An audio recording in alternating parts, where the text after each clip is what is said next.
I think Disney princesses were a big part of almost every little girl's childhood, including mine. However, there were times where I gravitated towards a specific villain from the story. There was just something about them that resonated with me. Now, as an adult and as someone who loves understanding the deeper layers of human behavior, I started to notice a pattern. The Disney villain you're drawn to might not be as simple as it being a character you like. She might be a reflection of your shadow self. Welcome back to the It Girl Playbook. Today we will be exploring what your favorite female Disney villain says about you. Carl Jung says that everyone has a shadow self, a part of us that we suppress or deny. And these aren't always bad traits. Sometimes they're just qualities that we were taught or conditioned to tone down, like our ambitions, confidence, sensuality, or emotions that we were told were bad, like anger or jealousy. But here's the thing, what we push away doesn't just magically disappear. They are so very much present and may find it expressing itself subconsciously in subtle ways, like in our reaction, our patterns, in our dreams, and even in characters we feel drawn to. So when you find yourself being drawn to a villain, it might not be about the evil. It might be about the part of her that reflects something in you, something you haven't fully owned yet. And that's what shadow work is and what it does. It's the proactive noticing of these patterns and asking,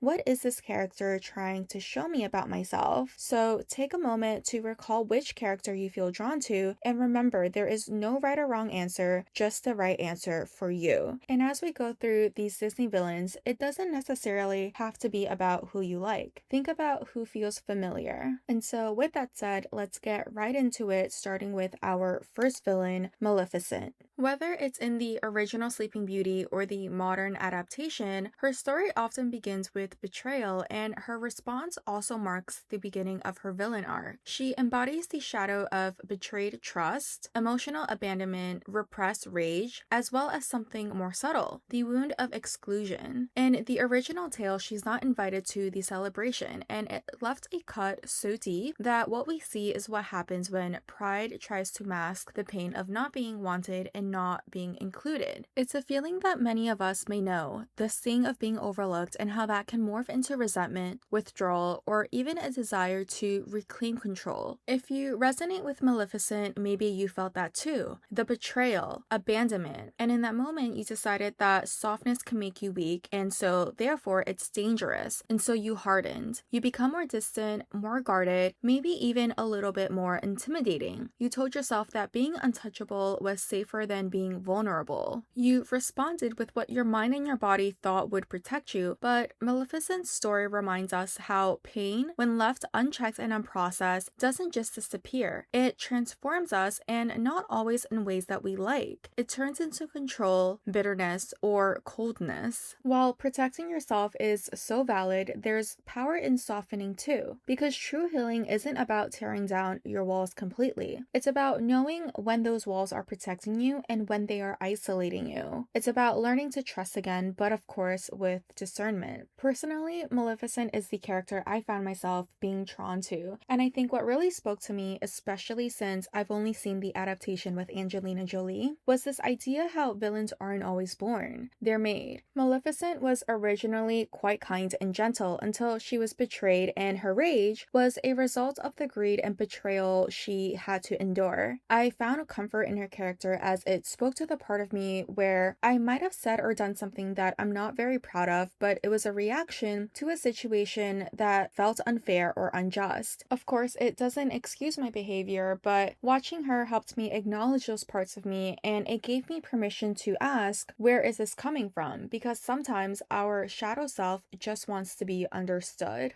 The next villain we have is Ursula from The Little Mermaid. Ursula is a character that symbolizes power through manipulation and resentment from being cast aside. She knows how to manipulate a situation to get what she wants, and she's not afraid to use her voice or take someone else's. She represents the shadowy side of feminine charm, seductive, strategic, and driven by a desire to reclaim control after being cast out and underestimated. underestimated. Some versions suggest that she was once part of King Triton's court or even his sister before being banished. Whichever the case may be, what remains consistent is that she has been cast out, excluded from the kingdom, and left to live in isolation, and that exclusion shapes her hunger for power and revenge. If you're drawn to Ursula, you might relate to feeling overlooked, underestimated, or like you had to fight for recognition. She might speak to the part of you that felt invisible or unimportant, which feeds a deeper desire to reclaim power in any way possible. Maybe you've learned to rely on wit, influence, or even subtle manipulation to get your needs met. There's likely a part of you that craves to be seen because you want your voice to matter. Ursula reminds us that reclaiming power, it doesn't have to be ruthless. It simply means becoming clear about your values. The key is learning to use your voice, not to deceive, but to express with intention, honesty, and confidence. You don't need to play small to be liked. You can take up space, but lead with authenticity, not resentment.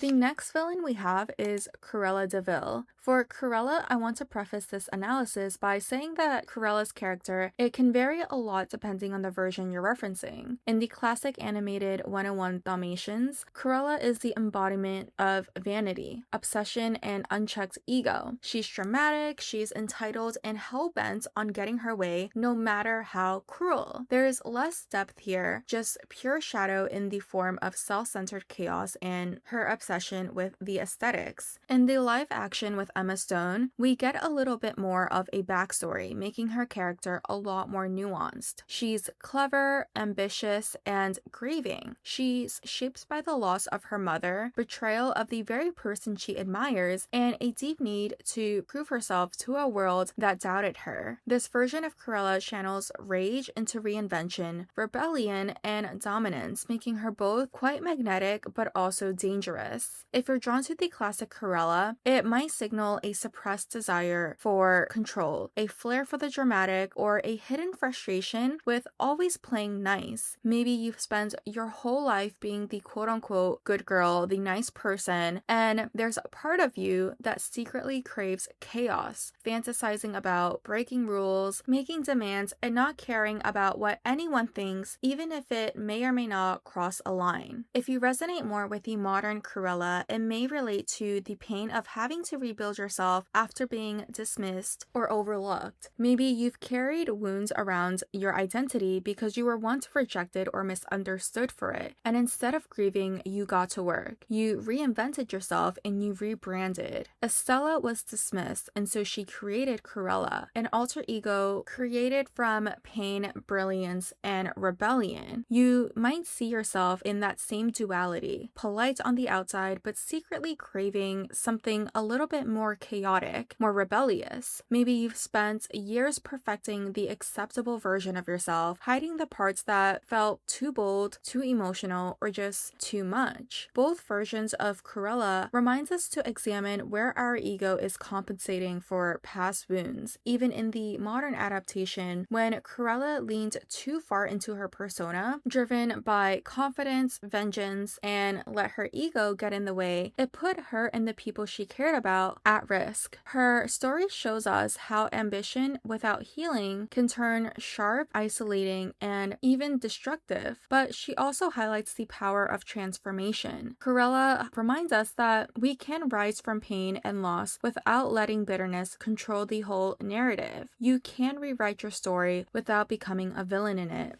The next villain we have is the Evil Queen from Snow White. The Evil Queen symbolizes the shadow theme of envy, aging anxiety, and perfectionism. She's obsessed with being the most beautiful, not just in appearance, but in status and significance. Her need to be the fairest of them all reveal the fear of being replaced, discarded, or no longer desirable. She's a mirror of what happens when self-worth gets tied to comparison. comparison and the damage of it when letting those insecurities go unchecked. If you feel drawn to the evil queen, there might be a hidden fear around competition or being outshined. You might fear the idea of being replaced, outdone, or no longer enough. This can stem from childhood wounds around competition, worthiness, or feeling like love had to be earned by being the best, by being the prettiest, or being the most impressive. It actually reminds me of this drama that I just watched where two brothers were constantly compared. The younger brother always got better grades and as a result seemed to receive more affection from their parents. The older brother slowly internalized those feelings of inadequacy, and over time you can see how that dynamic would condition someone to believe that being anything less than perfect means being undeserving of love. And maybe this is something you can relate to also, which is why you resonate with this side of the evil queen. However, her tragic ending reminds us the danger of letting this insecurity get the best of us and consume us. The queen reminds us that true beauty and power are internal. They don't come from validation, because when you obsess over how others perceive you, you disconnect from your real value. Healing begins when you stop comparing and start affirming yourself. Your worth isn't diminished by someone else shining. You are already the fairest of them all when you believe it. The next villain we have is Mother Gothel from Tangled. Mother Gothel is the shadow side of the mother archetype. She represents control disguised as care, manipulation masked as love. She keeps Rapunzel locked away under the illusion of protection, but in truth, it's about possession and fear of losing power. Her love is conditional, and everything she gives is pretty much transactional. She's a master gaslighter, using guilt and fake affection to maintain control. With her classic line, "Mother knows best." If you find yourself oddly being drawn to Mother Gothel, it could reflect the shadow aspects around control, codependence, or the fear of abandonment. Maybe you've experienced or internalized manipulative behaviors like people-pleasing, guilt-tripping, or tying your worth to how needed you are. Perhaps you found yourself playing the caretaker role so rigidly that it becomes hard to let go, not out of love, but out of fear of being irrelevant. This is something that I could briefly relate to. I grew up taking care of my younger brother since my parents, they were always out working, and I filled in the role as his caregiver, but as we both got older, it was hard for me to let go initially because I tied the idea of how good of a sister I was to how needed I was. Mother Gothel is also a cautionary tale about confusing control with care. She reminds us to check where our love might be conditional, both towards ourselves and with others. Personally, I do believe in some conditions when it comes to love as well. I don't believe in tolerating abuse, disrespect, or betrayal in any type of friendships or relationships. Conditions can create healthy boundaries, but when conditions are rooted in manipulation, guilt, or fear, that's when love becomes control. There's also a possibility you've had a Mother Gothel in your life, a parent, a partner, or friend whose love came with strings attached, and you're still untangling that dynamic within yourself. If you grew up with manipulation or emotional withholding, it's crucial to learn to reparent yourself with honesty, make yourself feel safe, and learn to trust yourself. The goal should be to become the kind of nurturer that you needed, not the one that you had to survive. The next villain we have is Lady Tremaine, the stepmother in Cinderella. Lady Tremaine embodies cold resentment, classism, and passive-aggressive cruelty. She doesn't lash out directly, but punishes through emotional neglect and favoritism, a subtle but equally detrimental form of shadow control. She's envious of Cinderella's youth, her beauty, and her goodness, whether in comparison to herself or in comparison to her own daughters, and she expresses that jealousy by keeping Cinderella beneath her, both literally and figuratively. She's the shadow of the quote-unquote respectable woman. She's polished, proper, and poised on the outside, but seething with quiet bitterness underneath. If we're drawn to Lady Tremaine, it could indicate hidden feelings of resentment, comparison, or suppressed envy. Maybe you felt like you've had to work harder than others for the same recognition or had your accomplishments minimized, leaving the quiet bitterness to slowly build up. There's a pressure that comes from always being the one to keep it together, to appear composed and unshakable, while internally that is not the case at all. If you've ever found yourself silently comparing your success to others, the resentment can quietly build up if there isn't any real space to express it. Lady Tremaine's character teaches us the dangers of allowing jealousy to go unacknowledged. When resentment and envy are hidden beneath the surface, they can transform into passive cruelty. You might have found yourself, like Lady Tremaine, dimming someone else's light or resenting their success in subtle, passive ways. But that kind of behavior doesn't hurt the other person as much as it slowly erodes us from within, because it's signaling the idea that only when they become less of who they are can I become slightly more, when the reality is you're already good. Healing means learning to celebrate others without feeling smaller. When you feel envy, jealousy, or bitterness, it isn't a sign of someone else's fault. It's an indicator that something in us needs attention. It needs tending, not punishing. It's not about denying those feelings or pretending they don't exist and that everything is okay. It's about recognizing them, questioning them, and choosing not to let them dictate how we treat others or ourselves. Only when we let go of the need to compete or outdo others can we really step into our own light, fully acknowledging that we're already shining.